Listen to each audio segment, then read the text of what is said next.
Good morning, Alex and friends. I'm Grace. Today is Tuesday, December 9th, 2025, and you're listening to Alex's News.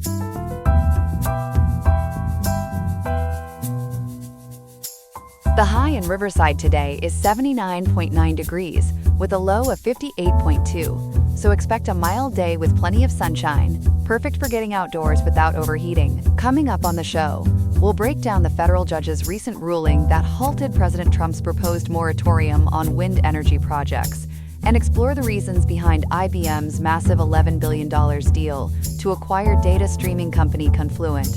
We'll also cover other key stories from around the world, including updates on global markets and local impacts. All this and more coming up on Alex's News. Stay tuned.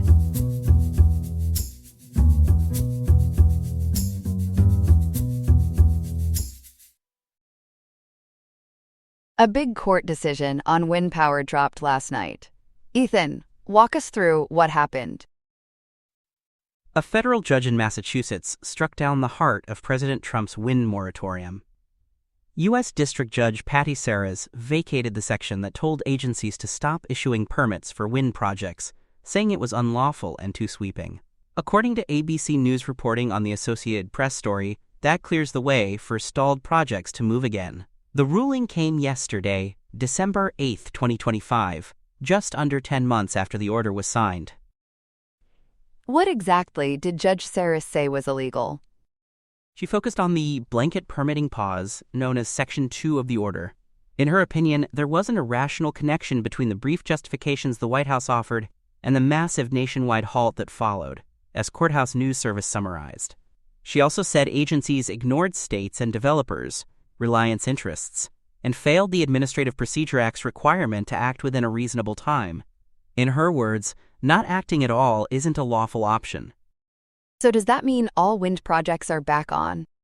Not all of them, but a lot of them get new life. With Section 2 vacated, agencies like the Interior Department and its Bureau of Ocean Energy Management can resume processing individual applications, onshore and offshore, based on their merits, Newsweek reported. That means projects that were mid-permit or up for renewals can restart, but there's still a separate piece of the order that's standing. What's still in place? Section 1, the part that withdrew the entire outer continental shelf from new offshore wind leasing, remains for now. The administration used Section 12A of the Outer Continental Shelf Lands Act to say no new leasing areas would be available, and it didn't set an end date, Offshore Wind Biz noted. That's the bigger policy choke point for future leases, even if existing projects can move through permitting again. Legal experts told PBS and the Environmental Defense Fund that this withdrawal authority is broad, though it's being tested in this new context. How did the Trump administration defend the pause? They argued Biden-era reviews cut corners and that wind projects could harm navigation, fishing, national security, and marine life. The Los Angeles Times reported the White House framed it as ending what they called preferential treatment for renewables and restoring energy dominance through fossil fuels. After the ruling, a spokesperson, Taylor Rogers, maintained the pause was temporary to allow a comprehensive environmental review, according to the AP piece. The judge wasn't persuaded by that, given the lack of timelines 10 months in. Remind us, when Trump signed this order. It was his first day back in office, January 20th, 2025. AP's Matthew Daly and Jennifer McDermott wrote that it created widespread uncertainty overnight, threatening billions in investment. The order told agencies to stop issuing permits and even review existing leases for reasons to amend or terminate. That sweep is what triggered the court fight we're talking about today. Who brought the lawsuit? A coalition of 17 Democratic-led states plus D.C., led by New York's Attorney General Letitia James. Utility Dive and Heat Map News reported that Massachusetts, California, New Jersey, and others joined, arguing the order exceeded presidential authority and was arbitrary under the Administrative Procedure Act. They said it jeopardized as much as $100 billion in investments and threatened around 40,000 jobs across the wind supply chain. Massachusetts AG Andrea Joy Campbell emphasized her state's heavy offshore wind investments in comments cited by ABC News. Did the judge address that economic risk? Indirectly, yes. She criticized the government for failing to account for reliance interests, states and companies having spent billions with federal approvals in hand. According to Courthouse News Service, that omission weighed against a blanket halt. And by vacating the pause, she implicitly validated the idea that projects should be judged case by case, not frozen en masse. What about specific projects we should watch? The Revolution Wind project is a big one. Newsweek highlighted it as a nearly $6 billion development that had been stalled since August. Now, with permitting moving again, it can push toward construction milestones. Developers like Ørsted and its partners get clarity on timelines. That kind of certainty also helps their lenders and suppliers. Is there an immediate appeal coming? The Justice Department and Interior can appeal to the First Circuit. There's no stay in the ruling, so in the short term, agencies can restart work, as Offshore Wind Biz noted. An appeal could reintroduce some uncertainty if the government seeks a stay later. We're still waiting on the final caption and docket details, which Courthouse News said should hit Pacer soon. How unusual is it for a president to withdraw the whole outer continental shelf for wind leasing? It's a novel application, but not entirely out of the blue. Section 12A has historically been used to withdraw areas from oil and gas leasing. The question is how cleanly that power extends to renewables. The Congressional Research Service and prior cases, like League of Conservation Voters versus Trump in 2019, suggest the withdrawal authority is broad and hard for subsequent presidents to undo without Congress. Interior's own regulations under 30 CFR, Part 585 and a 2021, Solicitor's Opinion treat renewables as covered under OCSLA's broader framework, which the administration leaned on. Could this ruling weaken that withdrawal too? Not directly, because the judge didn't reach Section 1. But the legal and political momentum matters. Coverage by Seattle PI and onenews.co.nz noted the decision could embolden fresh challenges to the OCS withdrawal, especially if plaintiffs argue the administration stretched Section 12A into a de facto moratorium on an entire sector. That debate may require Congress to clarify how OCSLA applies to wind. How are environmental groups reacting? They're celebrating the win. The AP story quoted Kit Kennedy of the Natural Resources Defense Council, who said, quote, "This is a triumph for consumers, union workers, businesses, clean air, and the climate," end quote. She argued the order had been a devastating blow to affordability and reliability. Groups see the ruling as narrowing executive overreach while keeping environmental reviews intact. And what are industry leaders saying? They're breathing easier. Marguerite Wells of the Alliance for Clean Energy New York said, quote, "Wind is a cost-effective, reliable power source vital to the grid and global energy strategies," end quote, according to the AP. Developers say the decision stabilizes project pipelines and helps preserve domestic manufacturing and port investments that were under threat. In practical terms, it lets hiring and contracting resume. What does this mean for electricity prices and the grid? In the near term, it removes a drag on planned capacity additions. The American Clean Power Association, cited by ABC News, notes wind already supplies about 10% of U.S. electricity, helping diversify the grid and buffer fuel price spikes. Restoring permit processing keeps projects on track, which supports reliability and could ease bills in regions counting on new clean capacity. But remember, new offshore leasing is still blocked unless Section 1 is changed. How did the White House frame the loss? They cast it as a procedural step, not a policy defeat. As the LA Times and AP summarized, the administration maintains the pause was temporary and that a full review is still needed to gauge impacts on navigation, national security, and marine ecosystems. Taylor Rogers reiterated that line, emphasizing environmental diligence rather than an absolute halt. Politically, they're signaling they'll keep pressing the case on appeal. What's the timeline from here? Starting today, December 9th, 2025, agencies can pick back up on pending permits unless higher courts step in. Developers will likely flood BOEM and Interior with status requests and updated filings. If the government appeals, briefing in the First Circuit could stretch into early 2026. Meanwhile, states will push to convert this opening into steel-in-the-water progress.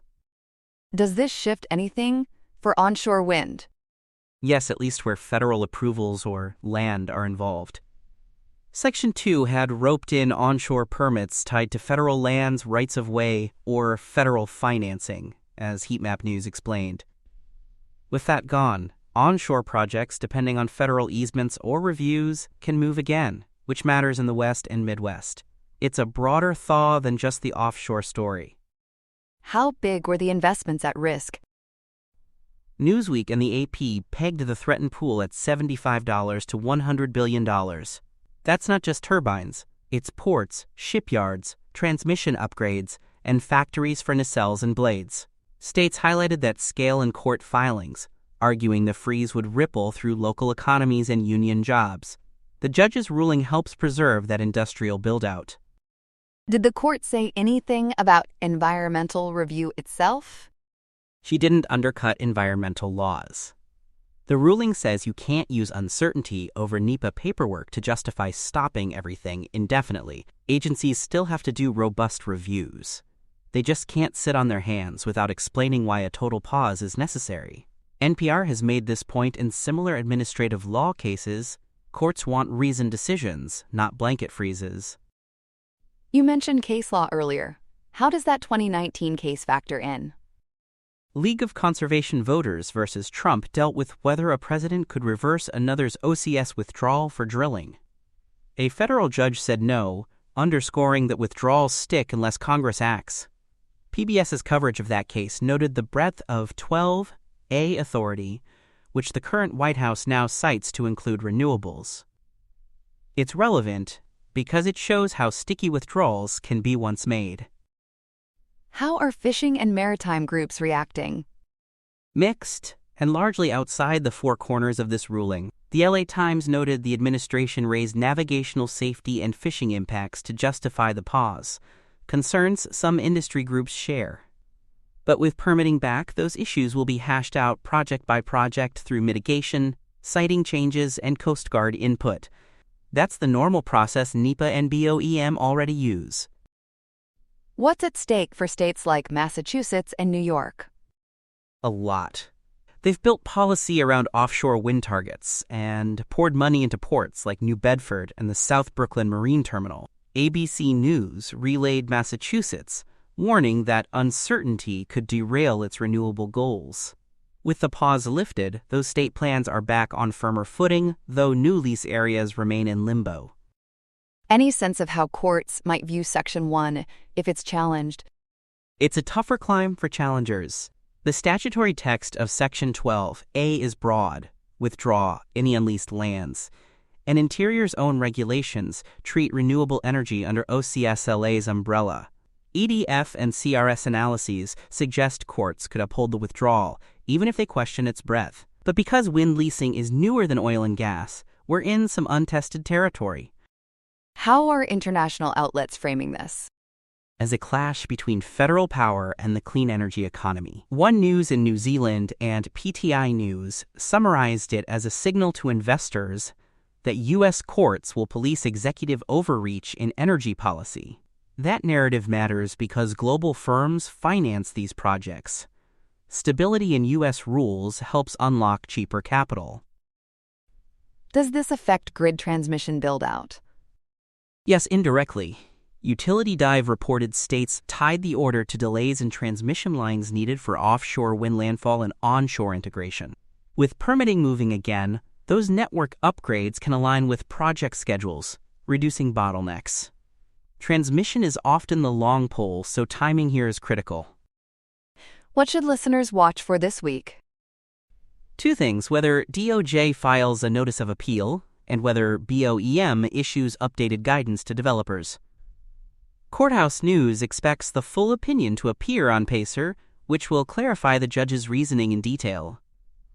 Also look for states to press the administration on timelines for that comprehensive assessment they promised. The absence of deadlines is what got them in hot water. Bottom line for consumers? More supply coming helps. As AP noted, wind is now the largest U.S. renewable source, and adding capacity can moderate prices and cut emissions. This ruling doesn't guarantee smooth sailing, but it removes a major roadblock. For households, that means a better shot at reliable, affordable power as new projects turn on.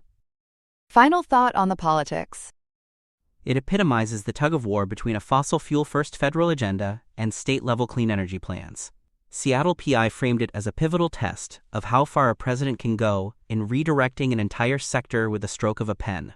Courts seem willing to check that power when process and justification fall short. The next round will tell us how durable that check is. Ethan, thanks for breaking it down. Always a pleasure, Grace. IBM is making a big move in AI and data. It's buying Confluent for $11 billion. Chloe, walk us through what IBM's getting here. It's a straight, all-cash deal, and IBM's agreeing to pay $31 a share. That's roughly a 34% premium over where Confluent closed on Friday, December 5th, according to ABC News and Euronews. Confluent went public in 2021 and has a revenue run rate north of $1 billion, with non-GAAP profitability, which Forbes and Constellation Research note is why IBM sees this as a bolt-on that pays off quickly. Why does IBM think it needs Confluent now? IBM's betting that AI only works well if the data feeding it is live, governed, and moving smoothly across clouds. Arvind Krishna said, quote, "Trusted communication and data flow between environments, applications, and APIs," end quote, is the missing piece, according to IBM's statement and Euronews. With global data volumes expected to more than double by 2028, as Constellation Research points out, real-time streaming becomes the backbone for AI agents to act, not just analyze. So what exactly does Confluent do that IBM doesn't already have? Confluent was built by the creators of Apache Kafka, the open-source standard for streaming events in real time. Think of it as the enterprise nervous system, connecting silos, keeping data clean, and routing events to where they're needed for AI decisions, as Confluent and Constellation Research describe. It runs as a managed cloud service, a self-managed platform, and hybrid options, all with governance, connectors, and real-time processing via Apache Flink. Any names using it that people would recognize? Confluent says it serves over 6,500 customers, including more than 40% of the Fortune 500. Companies like Ticketmaster, Instacart, and Michelin rely on it for high-volume, time-sensitive workflows, according to Euronews and Constellation Research. It's the kind of behind-the-scenes plumbing you only notice when it breaks. What's the timeline to close? And where does it stand today? The companies expect to wrap up by mid-2026, which gives regulators a long runway. As of this morning, December 9, 2025, there haven't been public filings like an HSR submission or EU Form CO, according to PYMNTS and IBM's own statements. The review process is just spinning up, and both sides are signaling confidence. Is the money part straightforward for IBM? Analysts told Forbes and Constellation Research they expect it to be accretive to IBM's non-GAAP earnings in the first full year after closing. Free cash flow could get a boost by the second year, with about $600 million in added revenue and roughly a 2% bump to software growth in 2026 and 2027. IBM's $290 billion market cap gives it the balance sheet to absorb a deal of this size without stress. How did the market react when the news hit?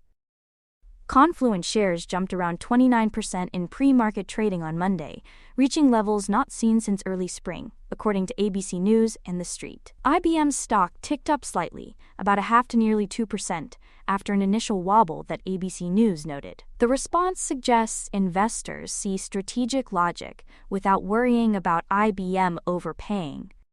Who's backing this inside both companies? Both boards approved it unanimously, and Confluent formed and cleared it with an independent special committee, AP reports. Importantly, investors holding about 62% of Confluent's outstanding common stock signed a voting agreement to support the deal, per PYMNTS and Investing News. That level of locked-in support makes a competing offer unlikely. When would shareholders get their say? Confluent plans to file a preliminary and then definitive proxy with the SEC soon, and they'll call a special meeting before closing, according to NASDAQ and Pulse 2. No date yet, but With a mid-2026 target, they have room to coordinate with regulatory milestones. The voting agreement reduces timing risk. How does Confluent fit into IBM's broader AI strategy?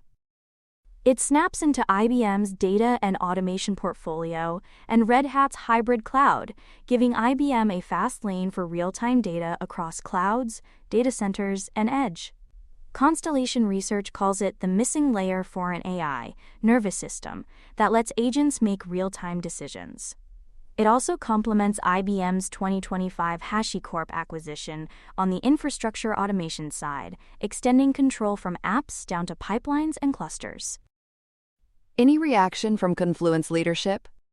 CEO Jay Kreps said, quote, "We are excited by the potential to join IBM and to accelerate our strategy with IBM's go-to-market expertise, global scale, and extensive portfolio," end quote.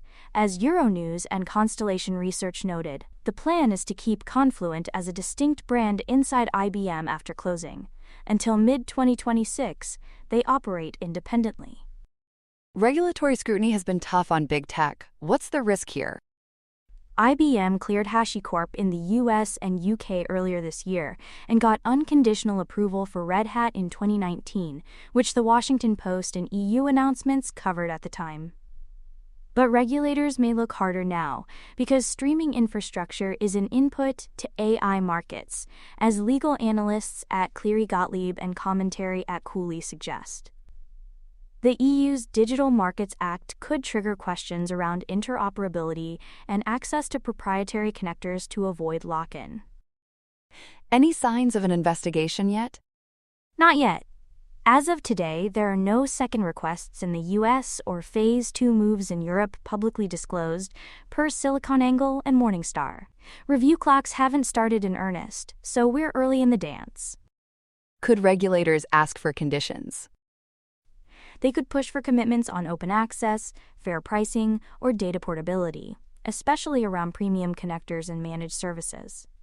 According to ERP Today and GovConWire, IBM's open-source track record with Red Hat helps, but that doesn't eliminate scrutiny in an AI-fueled market. A behavioral remedy on interoperability would be more likely than a block, analysts say. You mentioned connectors and licensing. What's the debate? Confluent's core, Kafka, is Apache 2.0 open source, but many adjacent features move to a community license or enterprise licenses. That allows source access but restricts using it to build competing SaaS offerings. As Confluent's docs and developer forums note, critics at the Stack technology argue it drifts from pure open source, while Confluent counters it protects investments and avoids cloud vendor free riding. Does IBM plan to change that model? IBM and Confluent both reaffirmed their commitment to open source governance since Sunday and Monday, pointing to IBM's stewardship of Red Hat and, more recently, HashiCorp, according to Frontier Enterprise and Tech Republic. But there aren't specifics yet on connector access, pricing, or anti-lock-in guarantees. Those are exactly the knobs regulators could ask them to define. How big is Confluent's business today? Cloud revenue grew 24% year over year to $161 million in the third quarter of 2024, as reported in October, according to Constellation Research. The company's overall annualized run rate passed $1 billion, and it's operating non-GAAP profitable, which is rare for a relatively young public software firm. That financial profile helps IBM justify the all-cash premium. What advantage does this give IBM against competitors? It strengthens IBM against Microsoft, AWS, Google Cloud, and Databricks by owning the streaming layer that feeds AI platforms. Constellation's Holger Mueller frames it as arming IBM with real-time continuous action, where intent triggers data flows and automated responses. It modernizes aging middleware and clears data silos that slow down AI projects. Any downside risk to IBM integrating another big platform? Integration always risks culture clash and product overlap, but IBM's Red Hat playbook shows they can keep a brand independent and developer-friendly. The Washington Post's coverage of Red Hat at the time highlighted how autonomy preserved community trust, which IBM will likely try to replicate. The bigger risk is regulatory conditions that crimp monetization of premium connectors. What about the alternatives to Confluent? Do customers have options? Plenty. AWS offers managed streaming for Kafka with Flink, Azure Event Hubs speaks Kafka, and Google pairs pub/sub with Dataflow for streaming AI pipelines, as Google's Docs and Industry Roundups note. There's also Red Panda for Kafka-compatible speed, WarpStream for efficient Kafka hybrids, Pulsar, Aven for Kafka, and Kinesis, which TrustRadius and SourceForge comparisons show gives buyers leverage. So why choose Confluent if there are so many choices? Enterprises often pay for operational reliability, governance, and a deep connector ecosystem, not just raw throughput. Confluent's enterprise features and global footprint reduce the risk of outages or compliance missteps that could cost more than the license. That's the value proposition IBM wants to scale with its consulting arm. How does this pair with IBM's consulting business? It's a neat fit with IBM Consulting's industry playbooks, financial services risk events, retail inventory signals, hospital patient flow, all driven by streaming triggers. Constellation Research calls that the autonomous enterprise pattern, where AI agents act on live events instead of waiting for batch reports. IBM can bundle software, services, and cloud architecture in one motion. What did Confluent invent that made Kafka so central? Kafka popularized the idea of an immutable event log that many systems subscribe to in real time, making data a continuous stream instead of a static database entry. Confluent wrapped that with governance, schema management, and cross-cluster linking so it works safely in regulated, multi-cloud environments. That's why analysts call it the nervous system for modern apps. You mentioned Flink earlier. How does that fit in? Apache Flink is used for real-time processing, things like fraud detection on a stream or anomaly spotting as data arrives. Confluent integrates Flink so customers can process and react in milliseconds, which is what AI agents need for sense and respond. It's not just moving data, it's thinking on the fly. What happens to Confluent's brand after the deal closes? IBM says Confluent will operate as a distinct brand inside the company, similar to how Red Hat retained its identity. That approach reassures developers and enterprise buyers who worry about product shifts after an acquisition. The independence message holds through closing, expected mid-2026. What are investors watching for next? Two things: signs of regulatory posture and any early customer migration incentives. If IBM offers concrete commitments on open connectors and pricing stability, it could ease antitrust concerns and boost customer confidence, according to legal analysts quoted by Cleary Gottlieb. And when the proxy lands, we'll see any breakup fees and material adverse clauses that define the risk split. Is this mostly about cloud, or does it matter on-prem too? Both. Many regulated industries still run critical systems on-prem or in private clouds, and Confluent supports that with the platform version and hybrid models. IBM's hybrid cloud story via Red Hat is about meeting customers where workloads live, not forcing a wholesale move. Does this change IBM's posture in the open source community? It deepens it. IBM's been intertwined with open source for decades, and Red Hat cemented that reputation. This deal ties IBM to Kafka, Flink, and surrounding ecosystems, where goodwill and licensing clarity are currency, as NPR's tech coverage often reminds listeners. What might spook regulators the most? The worry is concentration around must-have data plumbing for AI, where ownership could tilt terms on access, pricing, or interoperability. The EU's DMA encourages proactive scrutiny when platforms sit at choke points, and the FTC and DOJ have emphasized inputs to digital markets. IBM will point to open source roots and standards compatibility to blunt that case. Could rivals try to poach customers during the review? Absolutely. Expect AWS, Google, Microsoft, and Databricks to pitch migration offers and emphasize their managed services. The longer the review, the more incentive competitors have to seed doubt about lock-in or future pricing. IBM will counter with roadmap transparency and references from regulated industries. Are there any red flags in Confluent's metrics? The main watch item is how fast cloud revenue keeps growing while they balance margins. The 24% year-over-year cloud growth in late 2024 was solid, but not hypergrowth, according to Constellation Research. IBM's distribution could accelerate that, but integration noise can slow deals in the short term. What's the cultural fit like between IBM and a developer-first company? IBM's shown with Red Hat that it can preserve a builder culture if leadership protects autonomy. Confluent's identity around Kafka and developer trust is central to its value. If IBM meddles too much with licensing or roadmap, the community will notice quickly. Any specifics on how this helps IBM's software growth targets?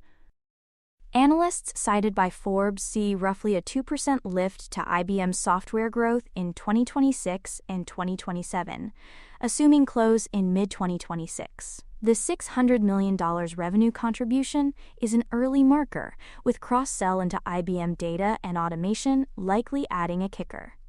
It's incremental but strategic. How are European regulators likely to view the deal? The EU looks hard at interoperability and fair access, and could ask for assurances on Confluent's proprietary connectors. Europa's past decisions on Red Hat were favorable, but the AI context is different now. A Phase 1 clearance with commitments is plausible if IBM moves proactively. Does China factor in? Potentially. China's SAMR could review if there's notable revenue or customers in China or supply chain effects. It hasn't tripped past IBM deals, but geopolitical factors can elongate timelines, which Bloomberg and Morningstar have noted in other cross-border tech cases. You mentioned HashiCorp earlier. Why bring that up? It shows IBM's pattern: buy core infrastructure pieces with strong open-source DNA and keep them compatible across clouds. HashiCorp automates infrastructure provisioning and secrets. Confluent moves and governs data in motion. Together, they help IBM sell a cohesive, cloud-agnostic stack for AI-era workloads. How is IBM addressing lock-in fears? Publicly, IBM is leaning on its hybrid cloud ethos and pay-as-you-go models, as AP relayed. They're emphasizing operational spend efficiencies and continued support for open standards.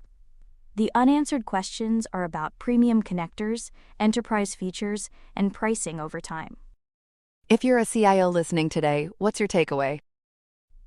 Keep building on open protocols like Kafka and Flink, and negotiate portability in your contracts, whether you use Confluent, a cloud-managed Kafka, or an alternative like Redpanda or Pulsar, designed for switchability. IBM's move is validation that streaming is foundational to AI, not a niche tool. And if you're an investor? You're betting that real-time data is the toll road of the AI era. IBM's track record suggests it can scale Confluent's enterprise footprint without killing its developer appeal, which is key to durable growth. Watch regulatory milestones and early cross-sell signals in IBM's software segment. Any last word from IBM's CEO worth noting? Arvind Krishna keeps stressing the fragmentation problem.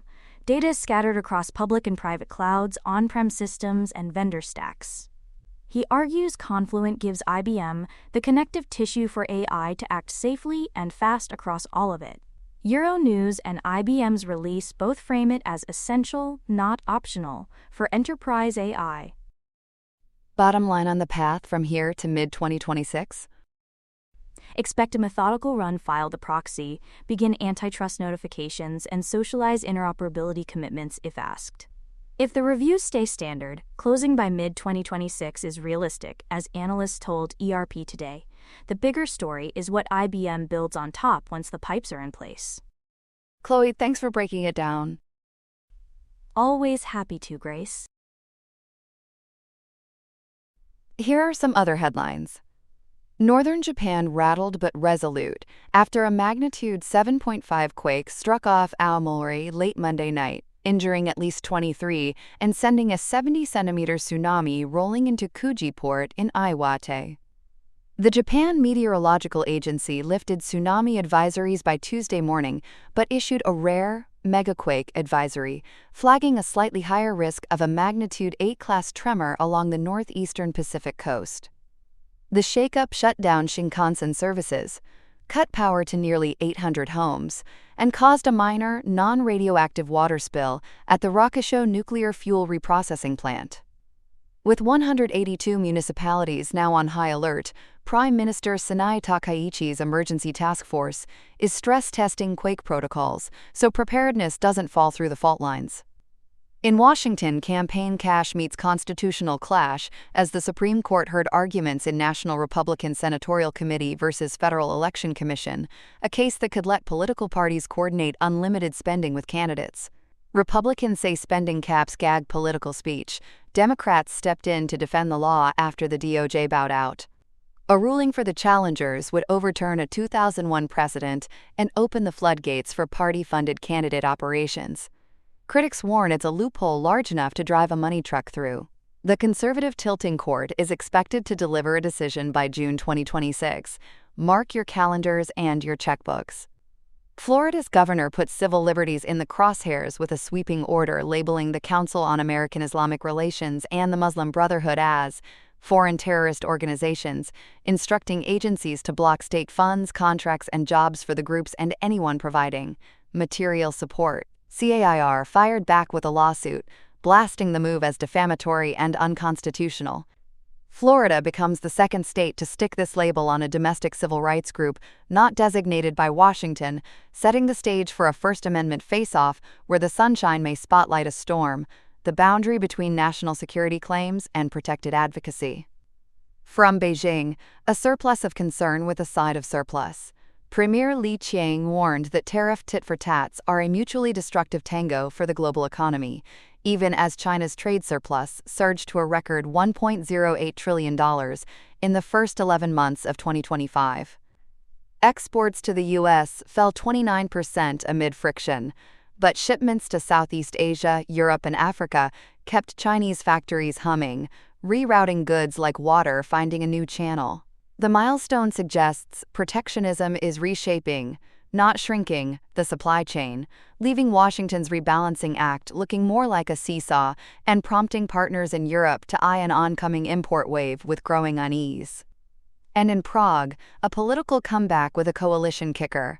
President Petr Pavel appointed billionaire populist Andrej Babis as prime minister, returning him to power with a majority backed by the far-right SPD and the Motorists for Themselves party, 108 of 200 seats under the hood. Babis pledged to put Czech interests in the driver's seat and parked conflict of interest concerns by placing Agrofert assets in trusts. The policy road ahead veers away from the outgoing government's pro-Ukraine lane, signaling closer alignment with Hungary's Viktor Orban and Slovakia's Robert Fico, skepticism toward the EU Green Deal, and pushback on migration, just as Brussels gears up for its next summit. That's all we have for now. Today's episode was made by Alexander King with GPT-5, Gemini Pro 3, Gemini Flash 2.5, and Google Cloud Text-to-Speech. I hope you have a great day. I'll see you tomorrow, Alex.